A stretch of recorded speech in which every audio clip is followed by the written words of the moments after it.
solicit the motion to dispense with the calling of the roll. Madam Chair.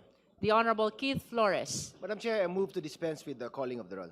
There is a motion to dispense with the calling of the roll. Is there any second? Any objection? Hearing none, the motion is approved.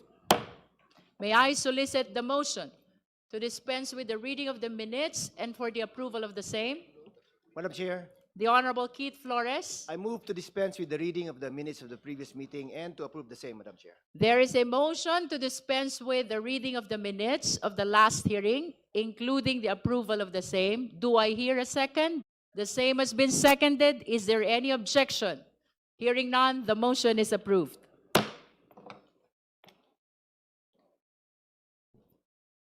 The chair will address the committee. Magandang umaga sa ating lahat. Good morning.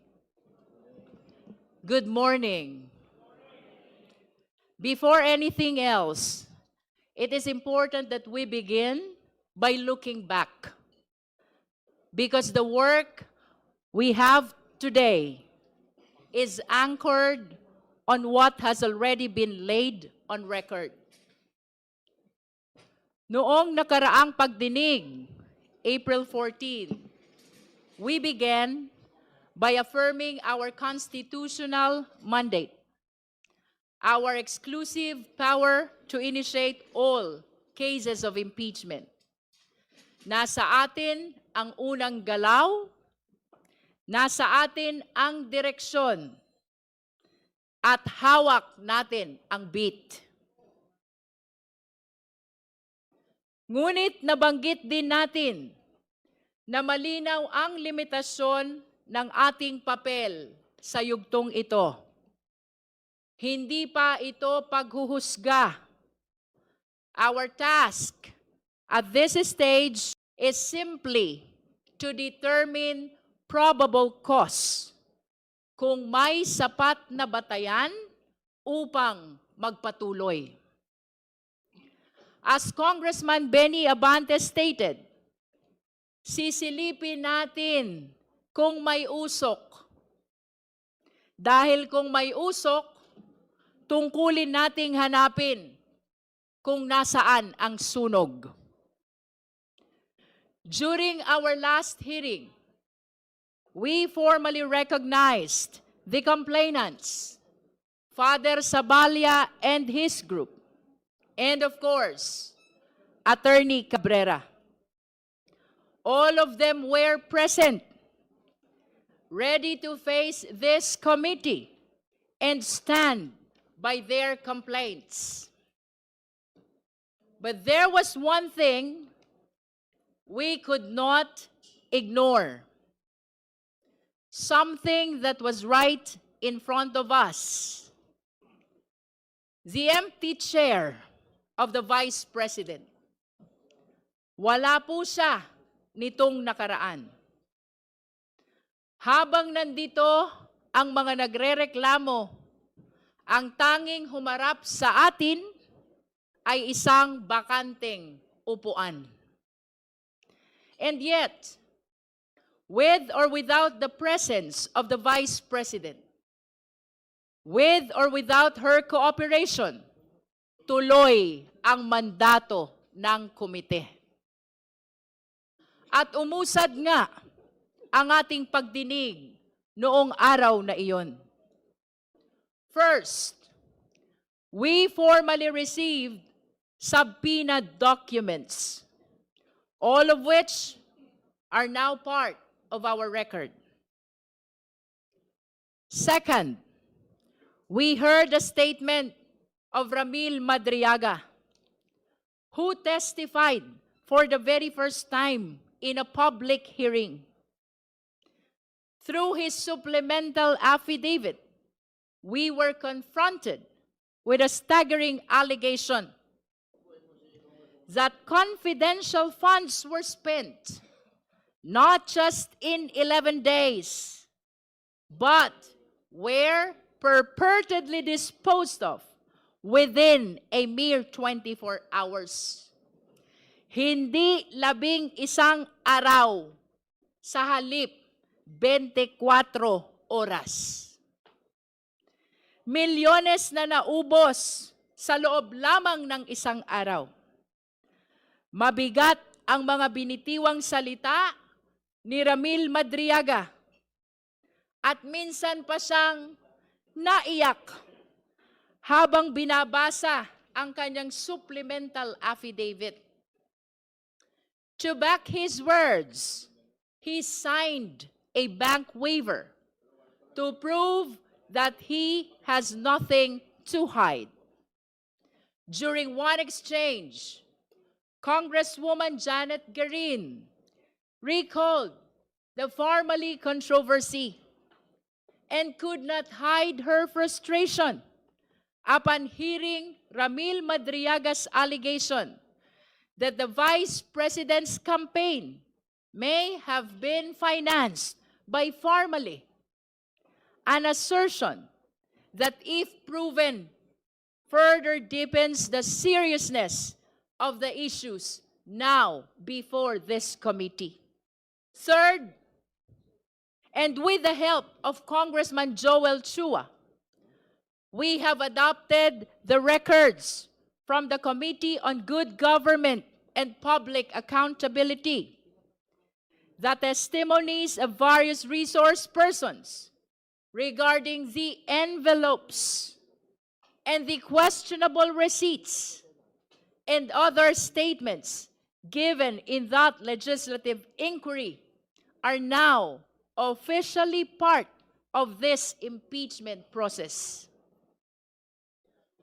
Fourth, we heard from the NBI expert, and their findings are very clear.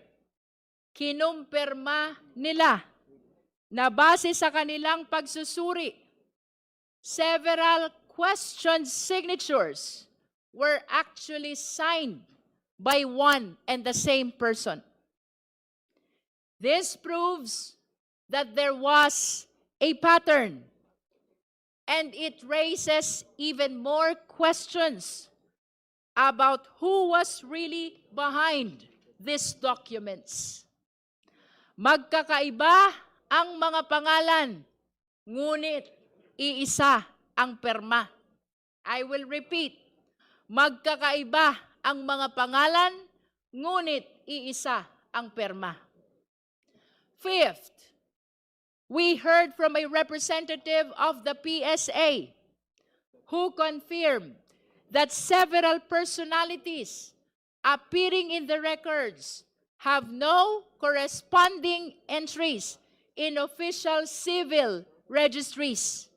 Kabilang dito ang kontrobersyal na pangalang Mary Grace Piatos na batay sa kanilang verifikasyon ay walang umiiral na PSA record. Si Mary Grace Piatos ay wala sa data ng PSA. Sixth, we heard from Attorney Gloria Camora of the COA, who confirmed that the Commission proper has resolved the Vice President's appeal on the notice of disallowance, effectively affirming that this allowance covering more than 73 million pesos. She further disclosed that the COA has issued 3 additional notices of disallowance, indicating continued deficiencies in compliance. These developments lend significant weight to the financial irregularities under examination. As noted by Congressman Chel Jokno and Congressman Antonio Tino, this effectively render the Vice President liable to return all these amounts. 73 million pesos plus 375 million pesos to the National Treasury. Ang Vice Presidente ay may pananagutan na ibalik ang 73 million plus 375 million, total of 448 million sa ating national treasury. And when we heard all these resource persons, the committee will note that while I disallowed certain probing questions to ensure fairness, I nonetheless permitted all inquiries that sought to clarify the truth. On that note, the records will reflect that the arguments regarding the difference between credibility and character, as well as the confusion between page numbers and dates, were stricken from the record. We have done this to maintain the integrity and order of these proceedings. Sa kabuuan, what we saw was not a single piece of evidence, but a body of evidence. Hindi pa isa-isa, kundi magkakaugnay. But after the hearing, the story did not end there. Sa katunayan, doon pa lamang nagsimula ang mas malakas na ingay sa labas. Marami ang nagulantang, marami ang nag-react. The hearing became the subject of headlines, discussions, statements, particularly from the Vice President. However, it is worth noting that instead of addressing the core issues, the focus shifted to a peripheral matter, ang academic performance umano ng Vice Presidente nung siya'y nag-aaral pa. Samantalang, ang mas mabibigat na usapin tungkol sa confidential funds, sa mga dokumento, sa mga transaksyon ay nananatiling hindi direktang nasasagot. Kumbaga, let me be clear. This committee will not take anything at face value, whether said inside this hall or outside of it. Hindi tayo basta maniniwala sa ingay.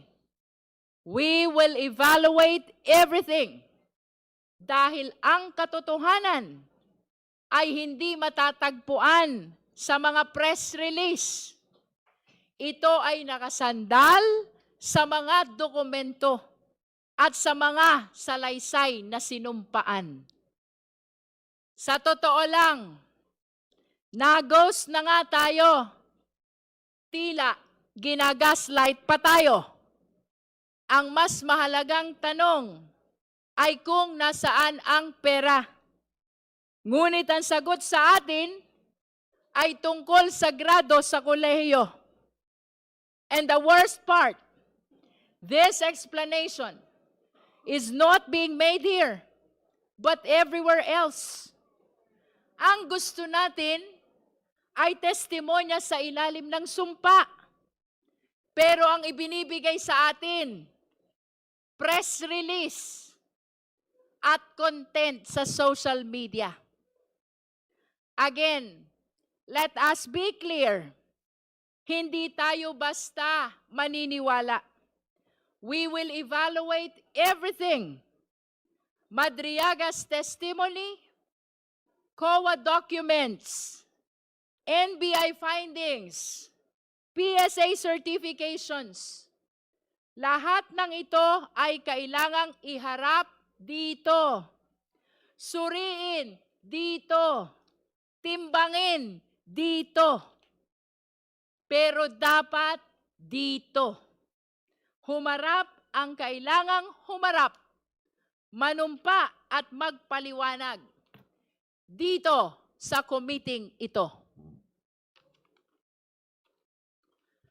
Because this is the proper forum. Hindi sapat ang magsalita sa labas. If there's anything to clarify, the best and the only place to do that is here, before this committee, under oath and on record. And that brings us to today. Ngayong April 22, malinaw, the work of this committee continues. Ang mga isyong inilahad ay hindi natapos noong nakaraan. Today, we expect further evidence from the Office of the Ombudsman, from the Bureau of Internal Revenue, from the Securities and Exchange Commission, and especially from the Anti-Money Laundering Council. We also anticipate testimonies that will help contextualize the data before us, and that includes from former Senator Sani Trillanes. Kung mapapansin ninyo, ang pag-uusapan natin ngayon, mga numero, SALN, tax records from BIR, reports from AMLC. This is the part where the numbers have to be studied, compared, analyzed. And numbers, take note, unlike people, numbers do not have motives. Numbers do not lie. Again, numbers do not lie. At dito po, nagiging mas mabigat ang usapan. Because when we speak of numbers, we are no longer dealing with opinion, spin, or even narrative. We are confronting cold, unyielding facts. Hindi ito napapakiusapan. Hindi ito natatakot. Hindi ito napipilit magsinungaling. A number either matches or it does not. At higit sa lahat, hindi po ito basta numero lamang. Pera ito ng taong bayan. Pera ito ng manggagawang Pilipino na araw-araw kumakayod, ng pamilyang nagtitipid para makabayad ng buwis, ng bawat Pilipinong umaasa na ang kanilang ambag ay napupunta sa tama. A peso is either accounted for or it is missing. At kapag pinagsama-sama ang mga numerong ito mula sa SALN, BIR, AMLC, they begin to tell a story which no press conference can rewrite, no diversion can erase. Because numbers, once laid bare, speak with a clarity that cuts through noise. And when they point to a discrepancy, they do not whisper. They demand to be answered. Kung ayaw magsalita ng tao, kung ayaw humarap ng vice-presidente, hayaan natin na ang mga numero ang magkwento. Sa hearing na ito, we shall therefore enter the territory of forensic truth. Sa pamamagitan ng mga numerong ito, malalaman natin ang tunay na pagkatao sa likod ng posisyon. Siya ba ay tunay na public servant o isa pa lang private billionaire? At ang direksyon natin ngayon ay simple, ngunit matibay. We follow the evidence wherever it leads. Hindi tayo magpapadala sa ingay. Hindi tayo lilihis sa proseso. Ang ating sandigan ay ang konstitusyon at ang ating layunin ay ang katotohanan. Because in the end, ang tanong ay hindi kung sino ang pinakamalakas ang boses. Hindi kung sino ang pinakamaingay sa labas, kundi kung saan tayo itinuturo ng ebidensya. As we see it now, the chair right before us, it remains empty. At tila, sanay na po tayo sa tanawing iyan.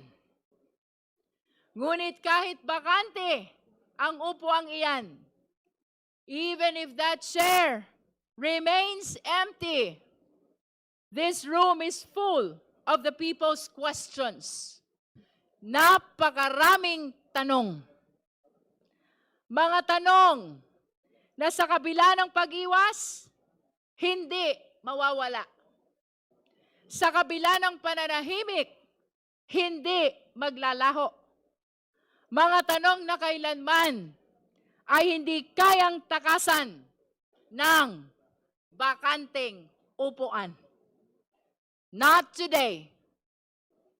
Not anymore. Let the evidence speak. Let the numbers testify. Let the chips fall where they may be. Let us finally resume this hearing. With that, this committee shall proceed. Madam Chair. The Chair, the Honorable Chua.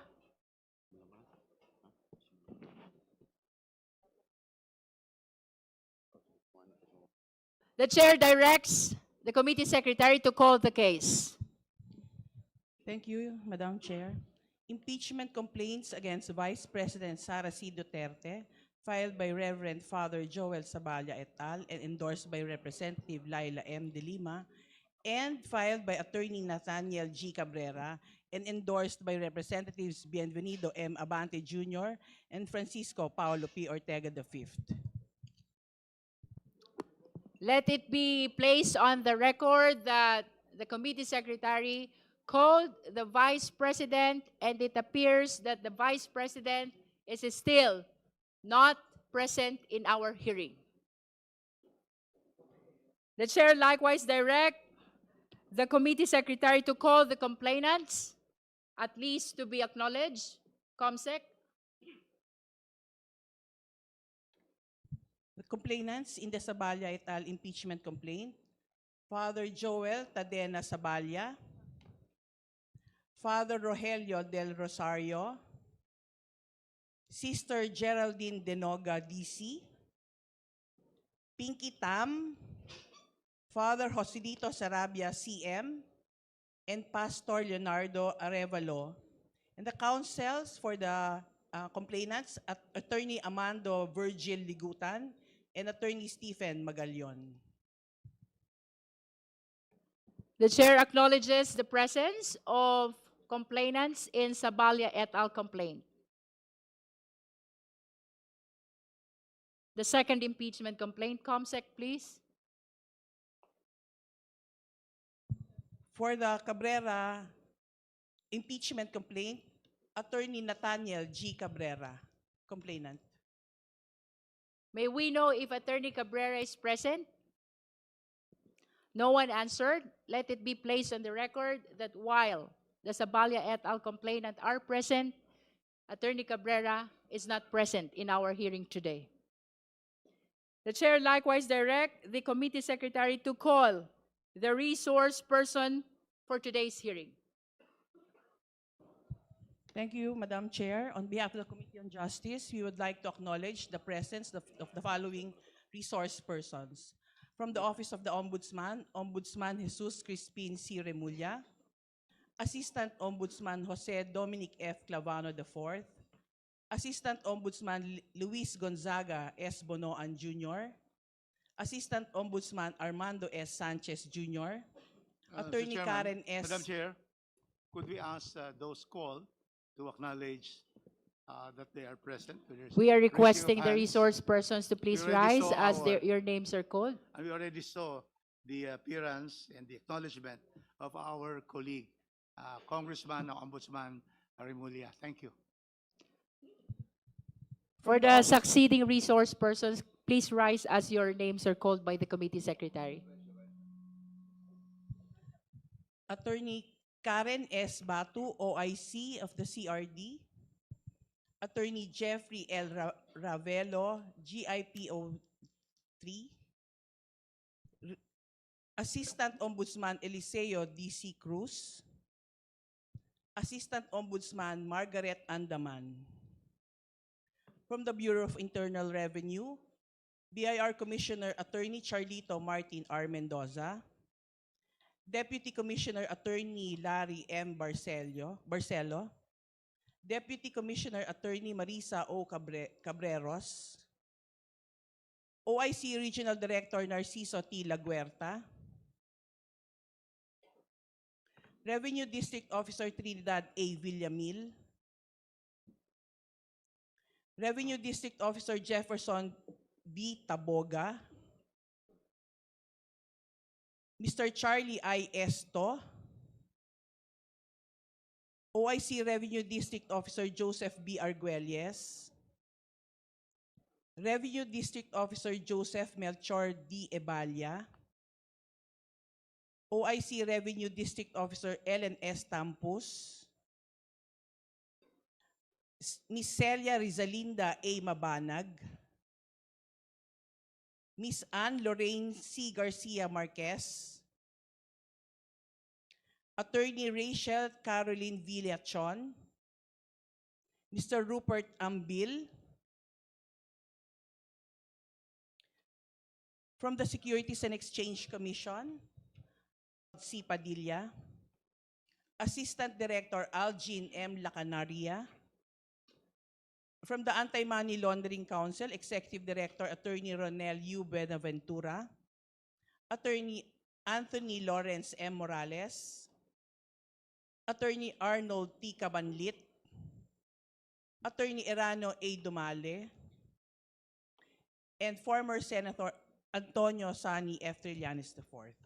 Thank you, thank you. That's all, Your Honor. Except for the resource persons who have taken their oath already during our last hearing on April 14, may we request the rest of the resource persons to please rise so that the oath will be administered. Comsec, please. Please raise your right hand. Do you swear to tell the truth, the whole truth, and nothing but the truth before this committee? Thank you. For the organized presentation of our evidence and resource persons, the chair would like to announce the order of presentation of our resource persons. The first will be the Ombudsman, followed by the AMLC, and then the BIR, and then the SEC, and last will be former Senator Sani Trillanes. We will be following the said order.